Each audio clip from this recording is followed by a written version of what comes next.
बाबा की 8:5 का महावाक्य है। सार है मीठे बच्चे, देही अभिमानी बन, बाप को याद करो तो याद का बल जमा होगा।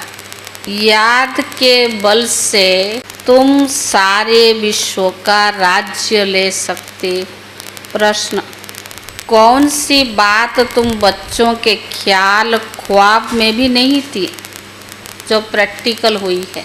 उत्तर, तुम्हारे ख्याल ख्वाब में भी नहीं था कि हम भगवान से राजयोग सीखकर विश्व का मालिक बनेंगे, राजाई के लिए पढ़ाई पढ़ेंगे।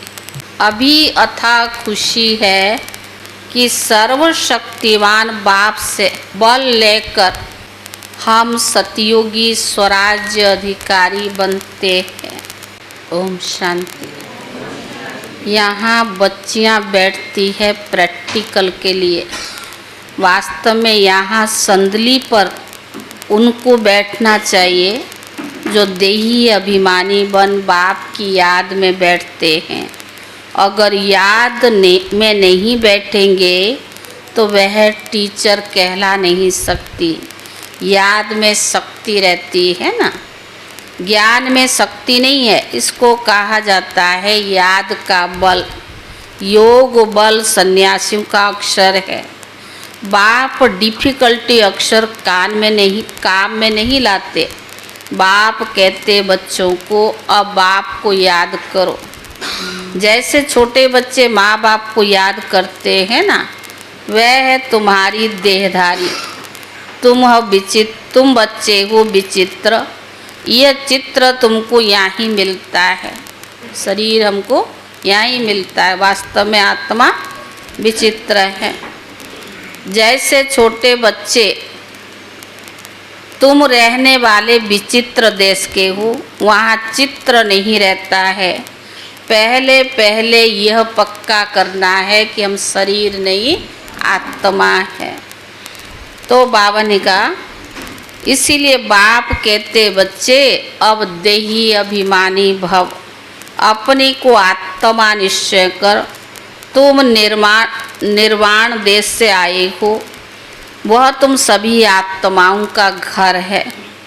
यहाँ पाठ बजाने आते हो, पहले कौन आता है? यह भी तुम्हारी बुद्धि में है। दुनिया में कोई नहीं जानते जिसको ज्ञान, दुनिया में कोई नहीं जिसको ज्ञान हो। अब आप कहते शास्त्र आदि जो भी कुछ पढ़ते हो उन सब को भूल जाओ। श्री कृष्ण की महिमा, फलाने की महिमा कितनी करते हैं। अब आप कहते शास्त्र आदि जो कुछ पढ़ते हो भूल जाओ। गांधी की भी कितनी महिमा करते हैं, जैसे वो राम राज्य स्थापन करके गए हैं। परंतु शिव भगवान उवाच, आदि सनातन राजा रानी के राज्य का कोई कायदा था। बाप ने आकर राजयोग सिखलाकर राजा रानी बनाया था। उस ईश्वरीय रस्म रिवाज को भी तोड़ डाला। बोलो राजा ही नहीं चाहिए, हमको प्रजा का प्रजा पर राज्य चाहिए। अब उसकी क्या हालत हो गई है। दुख ही दुख, लड़ते झगड़ते रहते हैं। अनेक मत हो गई है। अब तुम बच्चे श्री मत पर राज्य लेते हो। इतनी तुम्हारे में ताकत रहती है जो वहाँ लक्ष्य आदि होता नहीं। वहाँ डर की कोई बात नहीं। इन लक्ष्मी नारायण का राज्य था, अद्वैत राज्य था। बाबा ने कहा दो थे ही नहीं तो जो ताली बजे। एक राज्य, एक धर्म, एक भाषा, दो थे ही नहीं जो ताली बजे। उसको कहा जाता है अद्वैत राज्य। तुम बच्चों को बाप देवता बनाते हैं, फिर दैत्य से दैत्य बन जाते हैं रावण द्वारा। अभी तुम बच्चे जानते हो हम भारतवासी सारे विश्व के मालिक थे। तुमको विश्व का राज्य सिर्फ याद के बल से ही मिलता है। बाबा ने कहा सतयुग की जो राज्य भाग्य बाहुबल से नहीं, योग बल से ही मिलता है। अब वह मिल रहा है, कल्प कल्प मिलता है, सिर्फ याद के बल से। जितना आप याद करोगे उस बल से आपको मिलेगा। पढ़ाई से भी बल है, जैसे बैरिस्टर बनते हैं तो बल है ना। अब फिर मिल रहा है, कल्प कल्प मिलता है, सिर्फ योग के बल से। तुम योग, बाबा ने कहा तुम योग बल से विश्व पर राज्य करते हो। सर्व शक्तिवान बाप से ही बल मिलता है। तुम कहते हो बाबा हम कल्प कल्प आपसे सतयुग का राज्य लेते हैं, फिर गमाते हैं, फिर लेते हैं। तुमको पूरा ज्ञान मिला है। अभी हम श्रीमत पर श्रेष्ठ विश्व का राज्य लेते हैं। विश्व की श्रेष्ठ बन जाती है। यह रचता रचना का ज्ञान तुम बच्चों को अभी है। लक्ष्मी नारायण को भी ज्ञान नहीं होगा कि हमने कैसे राजाई ली। सतयुग में थोड़ा याद होगा। यहाँ तुम पढ़ते हो फिर राजाई भी करते हो। कोई अच्छे धनवान के घर में जन्म लेते हैं तो कहा जाता है ना इसने आगे जन्म में अच्छा कर्म किया है, दान पुण्य किया है, जैसा कर्म वैसा जन्म मिलता है। अभी तो है ही रावण राज्य। यहाँ जो कर्म करते हैं वे भी कर्म होता है। सीढ़ी उतरनी है। सबसे बड़े ऊंच देवी देवता धर्म वालों को ही सीढ़ी उतरनी है। सतो रजो तमो में आना है। हर एक चीज़ नई से पुरानी होती है। अभी तुम बच्चों को अथाह खुशी रहनी चाहिए। तुम्हारे ख्याल ख्वाब में यानी संकल्प सपन में भी नहीं था कि हम विश्व के मालिक बनते हैं। भारतवासी जानते हैं कि लक्ष्मी नारायण का सारे विश्व पर राज्य था। पूज्य थे सो फिर पुजारी बने। गाया भी जाता है आपे ही पुजारी आपे ही पूज्य। अब तुम्हारी बुद्धि में ये होना चाहिए। यह नाटक तो बड़ा वंडरफुल है। कैसे हम 84 जन्म लेते उनको कोई भी नहीं जानते हैं। शास्त्र में 84 लाख जन्म लगा देते हैं। बाप कहते यह सब भक्ति मार्ग के गपोड़े हैं। रावण राज्य है ना, राम राज्य रावण राज्य कैसे होता है यह तुम बच्चों के सिवाय कोई की भी बुद्धि में है नहीं। रावण को हर वर्ष जलाते हैं तो क्या हुआ, दुश्मन हुआ ना। 5 विकार मनुष्य के दुश्मन है। रावण कौन है, क्यों जलाते हैं कोई भी नहीं जानते हैं। जो अपने को संगम योगी समझते हैं उनको स्मृति रहता है कि अभी हम पुरुषोत्तम बन रही हैं। भगवान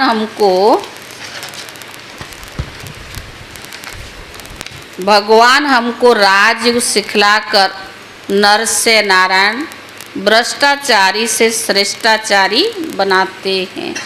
तुम बच्चे जानते हो हमको ऊंचते ऊंचा निराकार भगवान पढ़ाते हैं। कितनी अथाह खुशी होनी चाहिए। स्कूल में स्टूडेंट की बुद्धि में रहता है ना हम स्टूडेंट है। वह तो है कॉमन टीचर पढ़ाने वाला। यहाँ तुमको भगवान पढ़ाते हैं। बाबा ने कहा जब पढ़ाई में इतना ऊंच पद मिलता है तो कितना अच्छा पढ़ना चाहिए। है बहुत ईजी, सिर्फ सवेरे आधा घंटा पौना घंटा पढ़ना है। सारा दिन धंधे आदि में याद भूल जाती है। इसीलिए यहाँ सवेरे आकर याद में बैठते हैं। कहा जाता है बाबा को बहुत प्रेम से याद करो। बाबा आप हमको पढ़ाने आए हो, अभी हमको पता पड़ा कि 5000 वर्ष के बाद आकर आप पढ़ाते हैं। सारा दिन धंधे आदि में भूल जाती है, इसीलिए यहाँ सवेरे आकर याद में बैठते हैं। कहा जाता है बाबा को बहुत प्रेम से याद करो।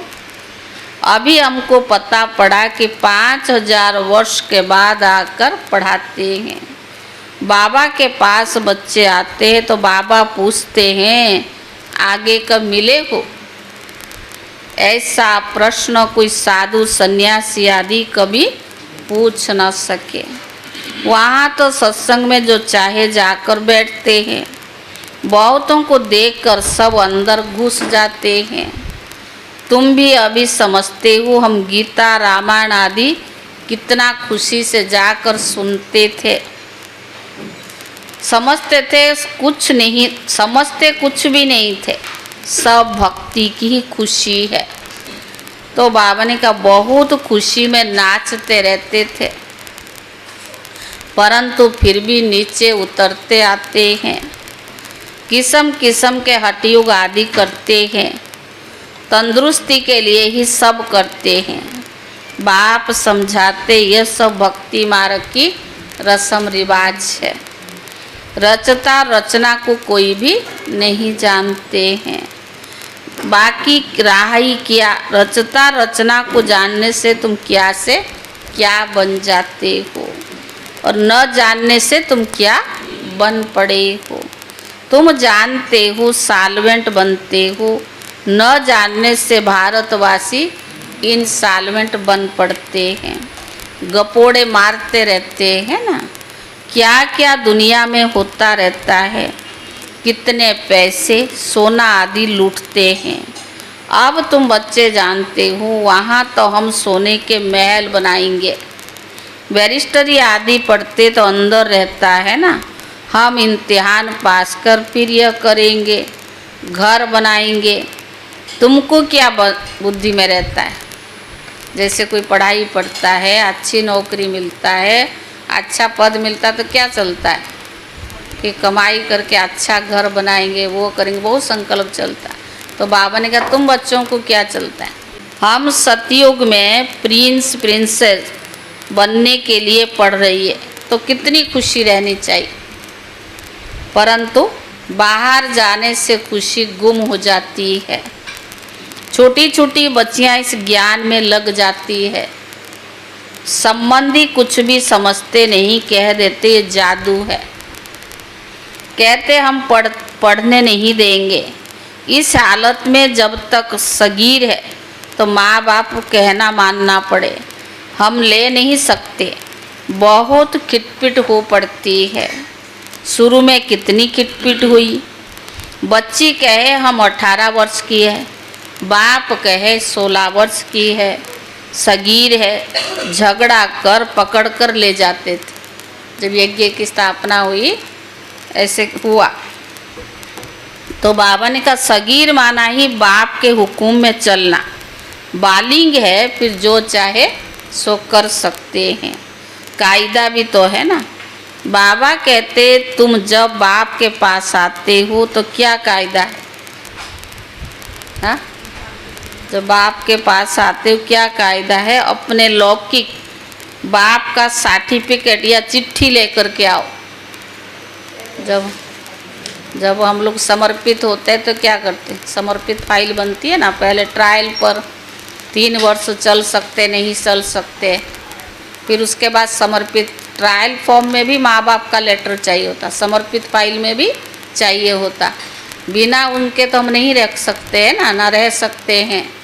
तो बाबा ने कहा चिट्ठी लेकर के आओ, फिर मैनर्स भी देखने होते। मैनर्स ठीक नहीं तो आपको वापस जाना पड़ेगा। अगर यज्ञ की मर्यादा पूर्वक नहीं चलते हैं, यज्ञ के हिसाब से नहीं आते तो क्या कहेंगे, उनकी मैनर्स ठीक नहीं है तो वापस भेजना पड़े। खेल में भी ऐसे होता है, अगर ठीक नहीं खेलते तो उनको कहेंगे तुम बाहर जाओ।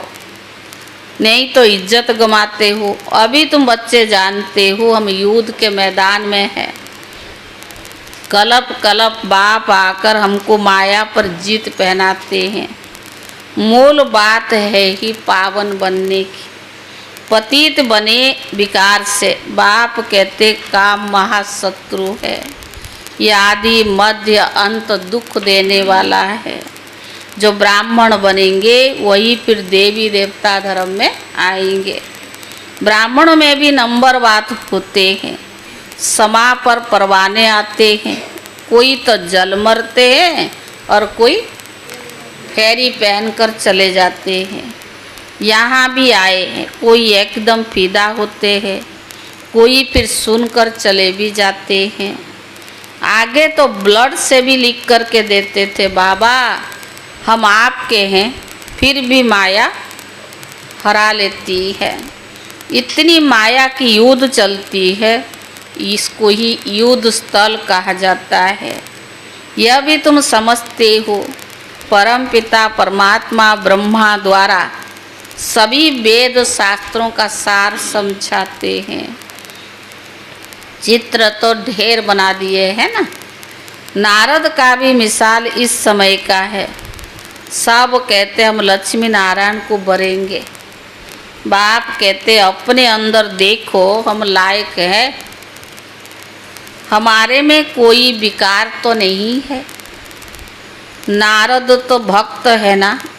यह सब मिसाल बाबा ने का लिखा है। भक्ति मार्ग वाले कहते हम श्री लक्ष्मी श्री नारायण को बर सकते। बाप कहते नहीं, जब ज्ञान सुने तब जाके सदगति को प्राप्त कर सके। मैं पतित पावन ही सबकी सदगति करने वाला हूँ। अभी तुम समझते हो बाबा हमको रावण राज्य से लिबरेट कर रही हैं। यह है जिस्मानी यात्रा। भगवान उवाच मनमना भव। बस इसमें धक्के खाने की बात नहीं है। वह सब भक्ति मार्ग के धक्के हैं। आधा कल्प ब्रह्मा का दिन, आधा कल्प ब्रह्मा की रात। तुम समझते हो हम बीके का अभी आधा कल्प दिन होगा। हम सुख धाम में होंगे, वहाँ भक्ति नहीं होगी। अभी तुम बच्चे जानते हो हम सबसे साहूकार बनते हैं, तो कितनी खुशी होनी चाहिए। सपना में भी नहीं था, ख्वाब में भी नहीं था, भगवान प्राप्त हुआ घर बैठे। तो बाबा ने कहा कितना खुशी होनी चाहिए। और सबसे ज़्यादा साहूकार बाबा हमें बनाता है, अथाह ज्ञान धन देता है और सतयुग में उसकी कारुण का खजाना की प्रालब्धि करता है। तुम सब पहले रफ पत्थर थे, क्या थे? अब आप धार पर चढ़ा रही हैं। बाबा जोहरी भी है ना। रफ माना बेकार जिसको कहते हैं ना। ड्रामा अनुसार बाबा ने रथ भी अनुभव भी लिया है। गायन भी है, गाँव का छोरा। तो बाबा ने कहा श्री कृष्ण गाँव का छोरा कैसे हो सकता है। वह तो सतयुग का था। उनको तो झूले में झुलाते, ताज पहनाते हैं। ताज पहनाते हैं, फिर गांव का छोरा क्यों कहते हो? गांव के छोरे श्याम ठहरे। अभी सुंदर बनने आए हो। बाप ज्ञान का सिरान पर चढ़ाते हैं ना। यह सत्य का संकल्प कल्प एक ही बार मिलता है, बाकी सब है झूठ का संग। इसीलिए बाप कहते hear no evil, see no evil, talk no evil. ऐसी बातें मत सुनो जहाँ हमारी और तुम्हारी ग्लानि करते रहते। बाबा ने कहा ऐसी बातें मत सुनो जहाँ हमारी और तुम्हारी ग्लानि करते रहते हैं। जो ब्रह्मा कुमारियाँ ज्ञान में आती है वो कह सकती है कि हमारा बाप की प्रॉपर्टी में हिस्सा है। जो कुमारियाँ ज्ञान में आती है वह कह सकती है हमारा बाप की प्रॉपर्टी में हिस्सा है, क्यों ना हम उनसे भारत की सेवार्थ सेंटर खोल दें। कन्या दान ही तो देना होता है ना, वह हिस्सा हमको दे दो, हम सेंटर खोलें, बहुतों का कल्याण होगा। ऐसी युक्तियाँ रचनी चाहिए। यह है तुम्हारी ईश्वरीय मिशन। तुम पत्थर बुद्धि को पारस बुद्धि बनाते हो। जो हमारे धर्म के होंगे वही आएंगे। एक ही घर में देवी देवता धर्म का फूल एक ही घर में देवी देवता धर्म का फूल निकल आएगा, बाकी नहीं आएंगे। परिवार में कोई ज़रूरी नहीं कि सब चलेंगे, तो बाबा ने कहा एक दो भी निकल आते हैं, पर मेहनत तो लगती है ना। बाप सभी आत्माओं को पावन बनाकर साथ ले जाते हैं। इसलिए बाबा ने समझाया संगम के चित्र पर ले जाओ। इस तरफ कलयुग, उस तरफ है सतयुग। सतयुग में है देवताएं, कलयुग में है असुर। इसको कहा जाता है पुरुषोत्तम संगम योग। बाप ही पुरुषोत्तम बनाते हैं। जो पढ़ेंगे वो सतयुग में आएंगे, बाकी सब मुक्ति में चले जाएंगे, फिर अपने अपने समय पर आएंगे। ये गोले का चित्र बड़ा अच्छा है। बच्चों को सर्विस का शौक़ होना चाहिए। हम ऐसी ऐसी सर्विस कर गरीबों का उद्धार कर उनको स्वर्ग का मालिक बनाएंगे। बाबा ने कहा ऐसा बच्चों को सर्विस का शौक़ होना चाहिए। अच्छा मीठे मीठे सिखिले दे बच्चों प्रति माता पिता बाप दादा का याद प्यार और गुड मॉर्निंग। रूहानी बाप की रूहानी बच्चों को नमस्ते। रूहानी बच्चों की तरफ से रूहानी बाप दादा को याद प्यार और नमस्ते नमस्ते। शुक्रिया बाबा। धारणा के लिए मुख्य सार पहला है अपने आप को देखना है कि हम श्री लक्ष्मी श्री नारायण समान बन सकते हैं। हमारे में कोई विकार तो नहीं है। फेरी लगाने वाले परवाने हैं या फिदा होने वाले हैं। फेरी लगाने वाले परवाने हैं या फिदा होने वाले हैं। ऐसे मैनर्स तो नहीं है जो बाप की इज्जत जाए। दूसरा, अथाह खुशी में रहने के लिए सवेरे सवेरे प्रेम से बाप को याद करना है और पढ़ाई पढ़नी है। भगवान हमें पढ़ाकर पुरुषोत्तम बना रही है। हम संगम योगी है, इस नशे में रहना है। वरदान, सर्व गुणों के अनुभव द्वारा बाप को प्रत्यक्ष करने वाले अनुभवी मूर्त भव। जो बाप के गुण गाते उन सर्वों के गुणों के अनुभवी बनो। जैसा बाप आनंद का सागर है तो उसी आनंद के सागर के लहर में लहराते रहो। जो भी संपर्क में आए उससे आनंद प्रेम सुख सब गुणों की अनुभूति कराओ। ऐसे सर्व गुणों के अनुभवी मूर्त बनो तो आप द्वारा बाप की सूरत प्रत्यक्ष हो, क्योंकि आप महान आत्माएं हो। परमात्माओं की अपनी अनुभवी मूर्त से प्रत्यक्ष कर सकते हो। स्लोगन, कारण को निवारण में परिवर्तन कर अशुभ बात को भी शुभ करके उठा। अव्यक्त इशारे, रूहानी रॉयल्टी और प्यूरिटी की पर्सनालिटी को धारण करो। ब्राह्मणों की लाइफ जीवन का जीदान पवित्रता है। आदि अनादि स्वरूप भी पवित्रता है। जब स्मृति आ गई कि मैं अनादि आदि पवित्र आत्मा हूँ, स्मृति आना अर्थात पवित्रता की समर्थी आना। स्मृति स्वरूप समर्थ स्वरूप आत्माएं निजी पवित्र संस्कार वाली है। तो निजी संस्कार को इमर्ज कर इस पवित्रता की पर्सनालिटी को धारण करो। ओम शांति। और आप सबको मालूम है कल मानसरोवर में 200 गवर्नमेंट की व्यक्ति शाम को 4 से 6 बजे तक, जो कल था ना कि वो परीक्षण के लिए के मिसाइल का, कल थोड़ा बहुत उन्होंने किया, वहाँ टेस्ट किया, काफ़ी सारी नुकसान भी हुआ। जो मानसरोवर में बड़ा हॉल है उसी में ही कर रही थी। कैसे कहते कि 1971 में जैसे हुआ था, अगर ऐसे भी सिचुएशन आए हिंदुस्तान और पाकिस्तान की, कैसे करना होगा, उसके एक्सपेरिमेंट कर रहे थे वो लोग। लेकिन बहुत सारे वहाँ कपड़े भी जल गई, वायर्स भी जल गई, कुर्सियाँ भी जल गई, काफ़ी सारी नुकसान भी हुआ मानसरोवर में।